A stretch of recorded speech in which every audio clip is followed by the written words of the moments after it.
Hello student. तो मैं सतीश कुमार, आपने देख रहे हैं अपने चैनल सतीश स्टडी पॉइंट को। आज हम क्लास 10th का एक नया चैप्टर त्रिकोणमिति स्टार्ट करने जा रहे हैं।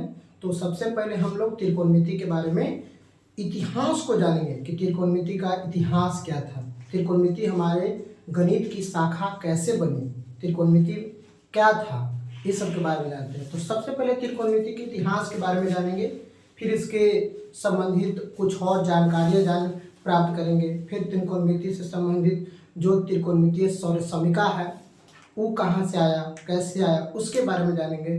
फिर त्रिकोणमिति में विभिन्न प्रकार के फॉर्मूला को सिद्ध करेंगे। फिर त्रिकोणमिति में विभिन्न प्रकार के थीटा के मान को देखेंगे। तो जैसा कि इन सब चीज़ों को देखने के बाद फिर हम लोग त्रिकोणमिति से संबंधित कुछ प्रश्नों को हल करेंगे।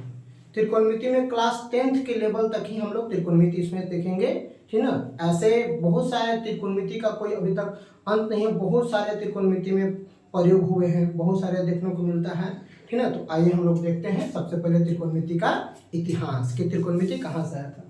तो सबसे पहले प्राचीन काल की बात है कि लोग त्रिकोणमिति का प्रयोग कैसे करते थे। त्रिकोणमिति का प्रयोग सबसे पहले सूर्य, चंद्रमा, तारे आदि प्रकार के ग्रहों, उपग्रहों जैसे उल्का पिंडों को दूरी ज्ञात करने के लिए, ऊंचाई ज्ञात करने के लिए त्रिकोणमिति का प्रयोग करते थे। त्रिकोणमिति शब्द की उत्पत्ति सबसे पहले ग्रीक शब्द से हुआ था। त्रिकोणमिति शब्द की उत्पत्ति सबसे पहले ग्रीक शब्द से हुआ था। ग्रीक शब्द में त्रिकोणमिति, त्रिकोणमिति का अर्थ होता है कि ट्री माने तीन और गोन माने होता है भुजा और मेट्रोन माने होता है मापना। जो ट्री को हम लोग हिंदी अर्थ में तीन, गोन माने होता है भुजा और मेट्रोन को हम लोग मीटर के रूप में जानते हैं, जिसको हम लोग मापना के अध्ययन से जानते हैं। त्रिकोणमिति एक त्रिभुज की भुजाओं और कोणों के बीच को अध्ययन करवाता है। त्रिकोणमिति एक ऐसा गणित की शाखा है जिसमें किसी भी त्रिभुज में हम लोग को भुजा और कोण के बीच का अध्ययन को करवाता है। त्रिकोणमिति का प्रयोग प्राचीन काल से सूर्य और तारों को दूरी ज्ञात करने के लिए किया जाता था। त्रिकोणमितीय अनुपात क्या है? तो किसी भी समकोण त्रिभुज में भुजा और निम्न कोण के बीच के अनुपात को ही हम लोग क्या कहते हैं? त्रिकोणमितीय अनुपात कहते हैं। फिर त्रिकोणमितीय अनुपात को ज्ञात करने के लिए जिस सर्वसमीका का प्रयोग करते हैं उसे त्रिकोणमितीय सर्वसमीका कहते हैं। त्रिकोणमितीय सर्वसमीका क्या है? जैसे कि ये हमारा विस्तृत रूप है, ये सब जो मेरा है से विस्तृत, त्रिकोणमितीय सर्वसमीका का ये सब विस्तृत रूप है, ठीक ना। जैसे कि पहले साइनी का प्रयोग होता था, लेकिन अब शॉर्ट फॉर्म में साइन हम लोग कहते हैं। कोसाइनी का प्रयोग होता था, जैसे शॉर्ट फॉर्म में हम लोग कॉस कहते हैं। टेंजेंट का प्रयोग होता था, जिसे हम लोग शॉर्ट फॉर्म में टेन कहते हैं। कॉसेकेंट का प्रयोग होता है, जिसे हम लोग अब कॉसेक कहते हैं। सेकेंड का प्रयोग होता है, जिसे अब हम लोग सेक कहते हैं। और कॉस टेंजेंट का प्रयोग होता है, जिसे अब हम लोग कॉट के रूप में जानते हैं। अब इन सब चीजों को यह समकोण त्रिभुज के आधार पर ही इसकी मान्यता को रखा गया है कि समकोण त्रिभुज में साइन का प्रयोग हम लोग कैसे करेंगे, समकोण त्रिभुज में कॉस का प्रयोग हम लोग कैसे करेंगे, समकोण त्रिभुज में टैन का प्रयोग कैसे करेंगे, और समकोण त्रिभुज में कॉसेक का प्रयोग कैसे करेंगे, सेक का प्रयोग कैसे करेंगे, कॉट का प्रयोग करेंगे। तो ये था त्रिकोणमिति का प्रयोग। अब हम लोग जानेंगे कि त्रिकोणमिति में साइन शब्द का प्रयोग करने के लिए कैसे आया, ये सब चीज़ों का प्रयोग करने के लिए कैसे आया। तो हम लोग इसमें अभी हम लोग यह देखें कि त्रिकोणमिति का प्राचीन काल में क्या महत्व था, त्रिकोणमिति का प्रयोग कैसे किया जाता था, इसके बारे में जानते हैं। तो चलिए हम लोग आगे अब देखते हैं कि त्रिकोणमिति में जो सर्वसमीका 6 वो है, sine, cos, cosec, sine, cos, tan, cosec, sec और कॉट, उसका प्रयोग हम लोग समकोण त्रिभुज में किस प्रकार से करते हैं। तो आइए हम लोग देखते हैं। तो जैसा कि हम लोग देखें कि त्रिकोणमिति में हम लोग त्रिकोणमिति का जो प्राचीन काल में कैसे प्रयोग होता था उसके बारे में हम लोग देखते हैं। अब हम लोग त्रिकोणमिति के बारे में देखेंगे कि त्रिकोणमिति में जो सर्वसमीका है उसका प्रयोग हम लोग किस प्रकार से करते हैं उसके बारे में हम लोग जानते हैं। तो त्रिकोणमिति में सबसे पहले हम लोग जब अध्ययन करेंगे क्लास 10th के लिए, त्रिकोणमिति के बारे में हम लोग किस प्रकार से अध्ययन करेंगे उसके बारे में हम लोग जानेंगे। सबसे पहले हम एक बात आप लोगों को बता देना चाहते हैं कि जो साइन का प्रयोग होता है, साइन का प्रयोग 6ठी शताब्दी में आर्यभट्ट आर्यभट्ट ने अपनी पुस्तक आर्यभट्टनियम में साइन का प्रयोग सबसे पहले किए थे। सबसे पहले किए थे, ठीक ना, अर्धजया के लिए। इसलिए साइन को हम जया भी बोलते हैं, हिंदी में जया भी बोलते हैं।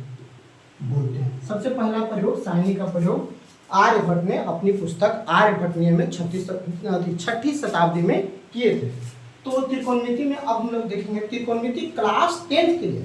ऐसो त्रिकोणमिति में हम लोग बात करते हैं तो साइन, कॉस, टेन, कोसेक, सेक, कॉट, इस सब का फॉर्मूला कैसे p/h आया, कैसे b/h आया, कैसे p/b आया, कैसे h/p आया, कैसे h/b आया, कैसे b/p आया, इन सभी को हम लोग वृत्त को आईएस में जब ग्राही में जाइएगा तो वृत्त में एक प्रकार के इस प्रकार से हम लोग ऐसे करके हम लोग इस थ्योरी के अनुसार हम लोग इसको प्रूफ करते हैं। लेकिन यहाँ पर क्लास 10th में इन सब चीज़ों की जरूरत नहीं है, इसलिए हम लोग डायरेक्ट चलते हैं त्रिकोणमिति में। तो हमने एक समकोण त्रिभुज लिया, हमने कैसा लिया, हमने एक प्रकार का समकोण त्रिभुज लिया, जिसमें समकोण त्रिभुज में बात करते हैं तो BC एक समकोण त्रिभुज है जिसमें कोण B बराबर 90 डिग्री है। तो हम लोग पाइथागोरस प्रमेय के अनुसार, ठीक ना, ऐसे क्लास 10th के 6ठा नंबर चैप्टर में त्रिभुज में पाइथागोरस प्रमेय को सिद्ध करना रहता है कि किसी भी समकोण त्रिभुज में दो भुजाओं के वर्गों का योग, ठीक ना, आदि बड़ी भुजा के वर्ग के बराबर होता है। तो पाइथागोरस के अनुसार हम लोग को 3 प्रकार के फॉर्मूला मिलते हैं। पहला होता है कर्ण बराबर √अंडर लंब स्क्वायर प्लस आधार स्क्वायर, और दूसरा होता है लंब बराबर √अंडर कर्ण स्क्वायर माइनस आधार स्क्वायर, और आधार बराबर होता है √अंडर कर्ण स्क्वायर माइनस लंब स्क्वायर। तो हम इन तीनों प्रकार के फॉर्मूलाओं को देखेंगे। तो हम लोग देख रहे हैं कि लंब को हम लोग इंग्लिश में परपेंडिकुलर बोलते हैं, लंब को इंग्लिश में हम लोग क्या बोलते हैं, परपेंडिकुलर। कर्ण को बोलते हैं हम लोग हाइपोटेनस बोलते हैं, कर्ण को क्या बोलते हैं हम लोग, हाइपोटेनस, और आधार को हम लोग क्या बोलते हैं, बेस। कर्ण को हम लोग छोटी h के द्वारा सूचित करते हैं और लंब को हम लोग p के द्वारा सूचित करते हैं। हम लोग देखेंगे तो कर्ण बराबर √अंडर लंब स्क्वायर प्लस आधार स्क्वायर होता है। फिर इसको हम लोग कर्ण को a से सूचित करते हैं, लंब को p से, आधार को b से। तो जस्ट इसी प्रकार से रूप है लंब बराबर √अंडर कर्ण स्क्वायर माइनस आधार स्क्वायर, और आधार बराबर √अंडर लंब स्क्वायर माइनस आधार स्क्वायर। तो आगे हम लोग देखते हैं, बस इसी के अनुसार देखते हैं। थोड़ा सा लाइट का प्रॉब्लम है, इसे आप लोग ध्यान से देखिएगा तो आप लोगों को जरूर समझ में आएगा। फिर उसके बाद करते हैं, जब इस सब को हम लोग याद कर लेंगे तो इसको अगर त्रिकोणमिति में आप लोग को क्वेश्चन को अगर बनाना है तो सबसे पहले इस फार्मूला को ध्यानपूर्वक पढ़ना पड़ेगा आपको। उसके बाद त्रिकोणमितीय सर्वसमता के बारे में देखते हैं। तो त्रिकोणमितीय सर्वसमता 3 प्रकार की होता है। यह भुजाओं और कोणों के बीच के संबंध को हम लोग त्रिकोणमितीय सर्वसमता के द्वारा अध्ययन करते हैं। साइन थीटा बराबर होता है लंब बटा कर्ण, इसे हम लोग p/h के द्वारा सूचित करते हैं। अब यह थीटा दिया हुआ है तो थीटा ई जब मानते हैं, अगर नीचे वाला आप थीटा मानेंगे तो नीचे वाला आधार मानना है, अगर आप ऊपरी वाला थीटा मानेंगे तो आपको ऊपरी वाला आधार। जैसे कि मान लीजिए कि एक त्रिभुज है, यहाँ पर एक और छोटा सा त्रिभुज बना दिए, इसका नाम है ABC मानते हैं। और अगर हम इसको थीटा मान लें तब हमारा AB आधार हो जाएगा, तब क्या हो जाएगा, AB। लेकिन अगर नीचे वाला को थीटा माने तो नीचे वाला आधार हो गया। तो थीटा के अनुसार ही लंब और आधार का पता चलता है। अगर आप नीचे वाला थीटा मानते हैं तो नीचे वाला आधार, अगर आप ऊपरी वाला थीटा मानते हैं तो ऊपरी वाला आधार, ठीक ना। इस प्रकार की चीजों को हम लोग देखेंगे और आगे हम लोग क्या करते हैं, देखने के लिए अधिक करते हैं। तो इसी प्रकार हमने इस बड़े त्रिभुज में, बड़े वाले त्रिभुज में, त्रिभुज ABC में हम लोग देखते हैं कि थीटा हम लोग नीचे वाले को माने हैं, तो हमारा BC क्या हो गया, आधार हो गया। BC हमारा आधार हो गया और AB हमारा क्या हो गया, लंब हो गया। इस प्रकार हम लोग देते हैं कि जिससे साइन थीटा बराबर p/h और cos थीटा बराबर होता है b/a, tan थीटा बराबर होता है p/b और cosec थीटा बराबर होता है h/p।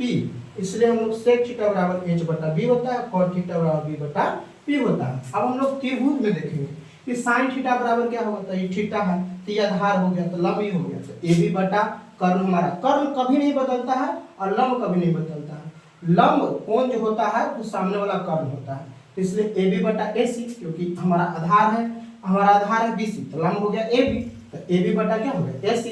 अब आधार बटा कर्ण है, तो आधार कौन है बी सी है, तो बी सी बटा ए सी हो जाएगा। टेन थीटा पी बटा बी है, यानी कि लंब बटे आधार है, तो लंब बटा आधार है, तो लंब का मान कौन ए बी और आधार का मान बी सी, तो ए बी बटा बी सी। फिर उसके बाद कोसेक थीटा बराबर एच बटा पी हो गया, तो एच बटा पी हो गया, तो कर्ण है आपकी, तो साइन का उल्टा कोसेक होता है, कॉस को उल्टा सेक होता है, और टेन को उल्टा कॉट होता है, ठीक है। तो इसीलिए देखेंगे तो कोसेक थीटा उल्टा एच बटा बी, तो एसी बटा ए बी। सेक थीटा बराबर, तो देखो सेक, इसमें एसी हमारा कर्ण है, तो एसी हो गया, बीसी आधार है तो बीसी हो गया। फिर कॉट थीटा बराबर बी बटा पी, तो आधार हमारा बीसी है तो बीसी, और लंब हमारा एबी है तो एबी। इस प्रकार से हम लोग देखें त्रिकोणमिति के कुछ 6 गो सर्वसमिका का नियम होता है, इन 6 के बारे में हम लोग समझ गए। तो अब हम इनसे संबंधित कुछ प्रश्नों को हल करने के लिए सीखेंगे, तो हम लोग को अगले वीडियो में हम लोग सीखेंगे कि त्रिकोणमिति में इन सब सूत्रों से किस प्रकार से क्वेश्चंस को हल किए जाते हैं।